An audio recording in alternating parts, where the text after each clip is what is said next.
உலகெங்கிலும் உள்ள லட்சக்கணக்கான கோடிக்கணக்கான புரட்சித் தலைவர் ரசிகர்களுக்கு நீங்க வணக்கங்கள். புரட்சித் தலைவர் வழியில் தம்பி தளபதி விஜய் அவருடைய நல்ல ஆட்சி பல்லாண்டு வாழ்க, புரட்சித் தலைவர் நாமம் வாழ்க. அதாவது பாருங்க, கரூரில் நேற்று தமிழக முதலமைச்சர் தம்பி விஜய் அவர்கள் அற்புதமான முறையில் பேசியிருக்கிறார். பல நல்ல கருத்துக்களை சொல்லியிருக்கிறார். பணமா ஜனமா அப்படிங்கிறதுல ஜனங்கள் பக்கம்தான் நிற்பேன்னு தெளிவாக சொல்லிட்டார். கனிமொழி அக்கா அவர்கள் விதவைகளின் தாய், அவங்கள பற்றி அதான் பொய்யை தவிர வேறு எதுவும் பேசாதவங்க சொல்கிறாங்க. விஸ்வரூபம் என்ன விஸ்வரூபம் எடுக்கிறாங்க பார்க்கலாம். கரூரில் சிபிஐ விசாரணை இருக்கிறதுனால அதை பற்றி நான் பேசணும். உருவாக்குறதே நீங்கள் தானே. கரூர் பிரச்சனையை உருவாக்குறதுக்கு மூல காரணம் திருட்டு திமுக தாங்கிறது கண்டிப்பாக வெளியே தெரிய போகுது. அப்போ எல்லாம் நீங்கள் எல்லாம் மாற்றி தான் ஆகணும். ஏன்னா 41 உடல்கள் ஆத்மாக்கள், அந்த ஆத்மா உங்களை மன்னிக்காது. அது எல்லாம் எல்லா மக்களும் சாபம் விட்டாச்சு உங்களுக்கு. அதனால தான் நீங்கள் இனிமேல் உங்கள் வேலை ஒன்றுமே செய்ய முடியாதுங்கிறது தெரிஞ்சு போச்சு.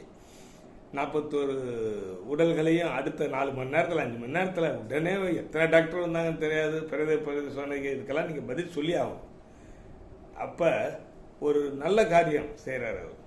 அந்த குடும்பங்களுக்கு ஒரு நலத்திட்ட உதவிகள், அவங்களுக்கு ஒரு வேலை வாய்ப்புகள் ஏற்படுத்தி கொடுக்குறாரு. இதில் முக்கியமாக அந்த ஆத்மாக்களுக்காக ஒரு நினைவு சின்னம் எழுப்புறேன்னு சொன்னார் பாருங்க. உண்மையாலுமே சொல்கிறேன், அதெல்லாம் யாருமே எதிர்பார்க்காது.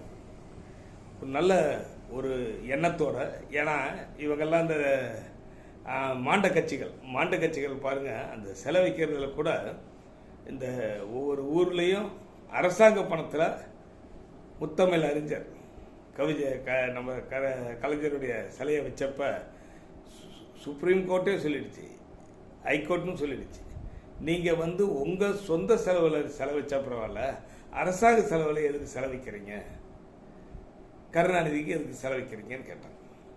அந்த அளவுக்கு நீங்கள்லாம் நடந்துருக்கீங்க. இனிமேல் உங்கள் பாட்சா பழிக்காது. இந்த பாருங்க, நினைவு சின்னம் யாருக்காக?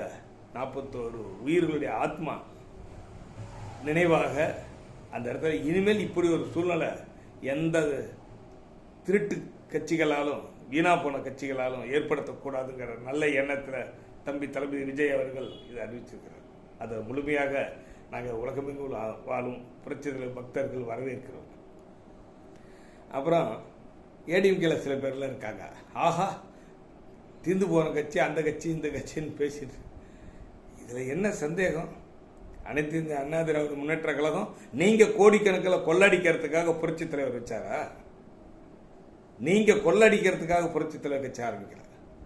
உங்களுடைய திருப்பியும் சொல்கிறேன், உங்கள் சொத்து கணக்கெல்லாம் கம்ப்ளீட் எடுத்து கவர்மெண்ட் பக்கம் சேர்த்து, அப்போ தான் நீங்கள்லாம் உங்களுக்கெல்லாம் அடங்குவீங்க. இந்த அரசியல்வாதிக்கிட்டு இருக்கிற அந்த பணங்கிற மேட்டரை பிடிக்கிட்டோம்னா கொஞ்சம் அமைதியான வாழ்க்கைக்கு வருவாங்க. ஏன்னா அவங்க அதிகார பலம், சுற்றி 50 பேர் அடியாட்கள், எவன் எதிர்த்து பேசினா அடித்து நொறுக்க வேண்டியது, கை காலை உடைக்க வேண்டியது, உயிரையை கொல்ல வேண்டியது, இப்படி தான் இவங்களுடைய அரசியல். இந்த மாதிரி நேர்மையான அரசியல் அவங்க பார்க்கல. சொன்னார் பாருங்க தமிழக முதலமைச்சர் ஒரு வார்த்தை, யாராவது லஞ்சம் கேட்டால் கொடுக்க மாட்டேன்னு சொல்லுங்க. எப்படிப்பட்ட வார்த்தை இது? சாதாரண வார்த்தையா? மக்களுக்கு அப்படியே அற்புதமான நல்ல வழியை கொண்டு போயிட்டு இருக்கிறார். இதை ஆதரிக்காம வேற எதை ஆதரிக்க போறோம்? இதுக்கெல்லாம் வரக்கூடிய இடைத்தேர்தலில் அவங்களுக்கு சாட்டை அடி, மாண்ட கட்சிகளுக்கு சாட்டை அடி கொடுக்கணும். மக்களே, இதெல்லாம் நீங்க நினைச்சு பாருங்க. இத்தனை அமைச்சர்கள் எல்லாம் வெட்ட வெளியா அவங்க மாட்டுக்கு ஃப்ரீயா இருக்கிறாங்க. வாராங்க, விஷயத்தை சொல்றாங்க, இதுதான் இதில் நடக்குது, இந்த குறைகளை நாங்கள் தீர்க்கறதுக்கு முயற்சி பண்ணியிருக்கோம். ஏற்கனவே மாண்ட கட்சிகள் இப்படி சிக்கலில் மாட்டி விட்டு போயிட்டாங்க. கோடிக்கணக்கில் பணம் சம்பாதிக்கிறத மட்டும்தான் அவங்க கொள்கையாக இருந்தாங்க. எல்லாமே எடுத்து சொல்லிட்டு போயிட்டாங்க. அப்போ அது ஒரு பக்கம் அந்த மாண்ட கட்சிகளுடைய ஊழலை வெளியே கொண்டு வர்றது ஒரு பக்கம் இருந்தாலும், மக்களுக்கு ஜனங்களுக்கு நன்மை போய் சேரணுமே, நல்ல காரியங்கள் நடக்கணுமே. அப்ப மாண்ட கட்சிகளுடைய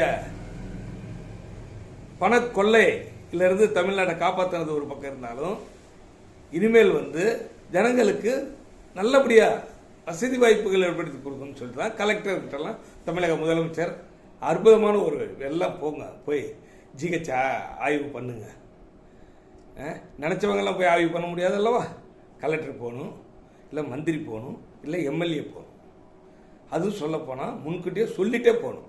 நாளைக்கு நான் வாரேன் அப்படின்னு சொன்னால் அன்றைக்காவது லெட்டின் பாத்ரூம் கொஞ்சம் சுத்தமாக.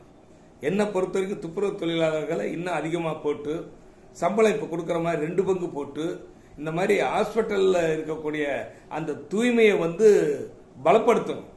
தூய்மைங்கிறத உள்ளார நுழையும் போதே தெரியும். ஆகா, இந்த ஹாஸ்பிட்டலுக்கு இனிமேல் வந்தாலும் நமக்கு நோய் ஏன்னா உள்ளார நுழையும் போதே ஐயோ இந்த அந்த வியாதி நமக்கு ஒட்டிடுமோங்கிற எண்ணத்தோடு தான் உள்ளார மக்கள் நுழைகிறாங்க.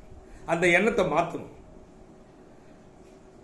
துப்புரவு தொழிலாளர்களுக்கு நம்ம செய்யக்கூடிய ஒவ்வொரு விஷயமும் நம்ம நாட்டை அருமையான முறையில் வளர்ச்சி பாதையில் போகுங்கிற நல்ல எண்ணத்தில் தம்பி தளபதி விஜய் அவர்கள் அற்புதமான முறையில் இப்போ ஆட்சியை ஆண்டு கொண்டு இருக்கிறார்.